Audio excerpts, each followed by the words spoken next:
Space without ether is unthinkable.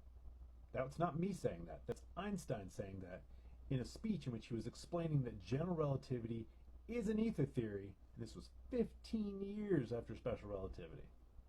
So, that was in 1920, and that was nearly 20 years before the race to the bomb and all of that sort of thing, where he would need to be a little more obscure about relativity.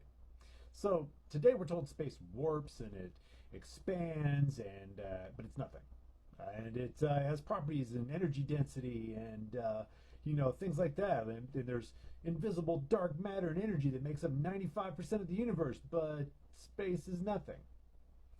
Well, if you don't understand physics, or didn't understand it in school, well, it probably wasn't you. It was probably just the disinformation program at work.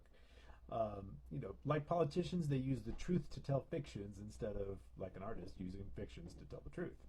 So it's like they gave you a car with all the parts to a whole engine, and then but they had assembled it all crazy like, and then when you complain, hey, this is garbage, they argue that they gave you a whole engine, and they're right, aren't they? They're kind of right.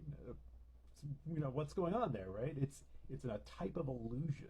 So, because the truth of the matter is, every part that they gave you is a real engine part. It really works. It's a good engine part, each one, but they're just assembled wrong. So they can just kind of screw around with that larger part and say that they gave you a whole engine. They gave you every part to the engine. It's bull. Darn clever. It's as clever as it gets, really.